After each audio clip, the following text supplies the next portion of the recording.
अस्सलाम वालेकुम मेरी प्यारी बहनें, कैसी हैं आप सब। उम्मीद करती हूँ आप सब ठीक होंगी। मैं भी ठीक हूँ आपकी दुआओं के साथ।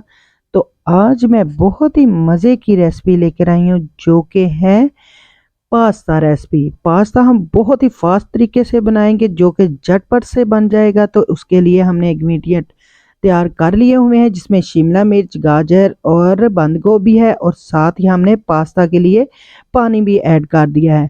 पानी हमने शामिल किया है जो पास्ता से डबल, ताकि पास्ता हमारा बहुत ही अच्छा सा इसमें कुक हो सके। और साथ ही हमने इसके अंदर 1 चम्मच घी का डाल दिया है और 1 चम्मच हमने इसके अंदर नमक का शामिल कर दिया है। और उसके साथ ही हमने पास्ता भी इसके अंदर बॉयल होने के लिए डाल दिया है।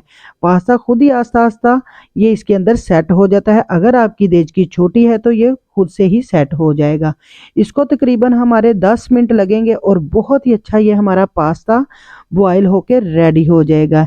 इसके लिए हमने सबसे पहले इसको 5 मिनट के लिए दम पे रख दिया ताकि अच्छा सा ये पास्ता हमारा तैयार हो जाए। तो उसके बाद हमने इसको निकाल लिया है। आपने भी इसी तरह ये पास्ता जब 90 से 95 तक कुक हो जाए तो आपने निकाल लेना है। बिल्कुल हमने इसको ज़ीरो गिलाना नहीं है। तो उसके साथ ही पास्ता हमने निकाल के लहदा रख लिया है। और उसके बाद देचकी में हमने 2 चम्मच घी के शामिल किए हैं। घी 2 से 3 चम्मच आप डालें, इससे ज़्यादा नहीं। और 1 चम्मच हमने इसको लहसुन को दरदरा सा कूट के इसके अंदर शामिल कर दिया है। आपने भी इसी तरह करना है। अच्छा सा हमने हल्का सा फ्राई होने के लिए रख दिया है। और उसके साथ ही हमने चिकन का जो छोटे छोटे से पीसेस किए हुए थे वो हमने इसके अंदर डाल दिए हैं। चिकन आप अपनी मर्ज़ी के हिसाब से कम या ज़्यादा कर सकते हैं, लेकिन हमने 1 प्याली भर के लिए जो कि काफ़ी ज़्यादा था माशाल्लाह से। तो उसके साथ ही हमने इसको अच्छी तरह कुक किया है। कुक करने का मकसद ये है कि हमने इसको हल्का सा जब इसका कलर चेंज हो जाए तो इसको हमने अच्छी तरह इसी के अंदर घी में फ्राई करना है। और आपने भी इसी तरह करना है ताकि ये इसी में ही ये गल भी जाएगा और इसी में बहुत अच्छा सा फ्राई भी हो जाएगा। और इसके साथ ही हमारे तकरीबन इसको 5 मिनट लगे थे और बहुत अच्छा सा ये हमारा चिकन भी फ्राई हो गया था। और उसके बाद हमने इसके अंदर चिली फ्लेक्स हाफ चम्मच डाला है। और हाफ चम्मच ही हमने इसके अंदर जो है वो काली मिर्च का शामिल करना है। हाफ चम्मच ही आपने इसके अंदर नमक का शामिल करना है। नमक आप कम या ज़्यादा कर सकते हैं अपनी टेस्ट के हिसाब से।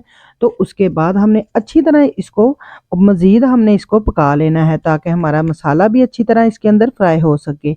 तो उसके साथ ही बाकी के इंग्रेडिएंट हम डालेंगे जो कि हैं सोया सॉस। सोया सॉस हमने 3 से 4 चम्मच डालनी है और अपनी आप क्वांटिटी के हिसाब से डाल सकते हैं। और उसके बाद चिली सॉस भी हमने उतना ही शामिल किया है, 3 से 4 चम्मच। 2 चम्मच हमने इसके अंदर सिरके का शामिल किया है। तो इन तमाम चीज़ों को डाल के हमने तकरीबन 2 मिनट के लिए अच्छी तरह इसकी भुनाई की ताकि ये बहुत ही अच्छा सा हमारा मसाला भी तैयार हो सके। बहुत ही अच्छी सी खुशबू आ रही थी। उसके बाद हमने इसके अंदर जो है वेजिटेबल अपनी शामिल की है। वेजिटेबल में हमने गाजर और शिमला मिर्च और साथ ही हमने जो है बंद गोभी भी शामिल कर दी है। ये आप अपनी मिकदार के हिसाब से कम या ज़्यादा कर सकते हैं। मैंने एक एक कप जो है इसके अंदर शामिल की है। तकरीबन एक ही गाजर थी, हाफ मैंने इसके अंदर शिमला मिर्च शामिल की है और तकरीबन 1 कप के करीब मैंने इसके अंदर बंद गोभी शामिल की है। तो इसके बाद हमने जो हमारा जो पानी जो इसका पास्ते का निकला था, हमने जो बॉयल करने के बाद पास्ते का पानी थोड़ा सा रख लिया था और बाकी हमने वेस्ट कर दिया था। तो वही पानी हमने इसके अंदर जो है थोड़ा सा इसके अंदर शामिल किया है ताकि ताकि इसका टेस्ट बहुत अच्छा सा आ सके। 5 मिनट हमने इसको कुक करना है और बहुत ही अच्छा सा ये हमारे वेजिटेबल और चिकन कुक हो जाएंगे। उसके बाद हमने इसके अंदर जो पास्ता रखा था बॉयल करके वो हमने तमाम इसके अंदर शामिल कर देना है। अब पास्ते को हमने अच्छी तरह वेजिटेबल और चिकन में मिक्स करना है ताकि ये बहुत ही अच्छा सा हमारा कुक हो सके।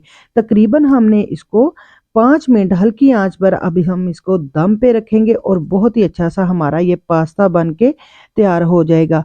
आप यकीन करें कि ये इतनी झटपट से बनने वाली रेसिपी है कि हर कोई कहता है कि ये कितना मुश्किल है कि हम बाहर से जाके खाएंगे, होटल से खाएंगे, यहाँ से खाएंगे, लेकिन हम घर में इतना अच्छा ये पास्ता तैयार कर सकते हैं कि हमें बाहर जाने की ज़रूरत ही नहीं पड़ेगी। तो उम्मीद करती हूँ आपको मेरी आज की ये रेसिपी अच्छी लगी होगी।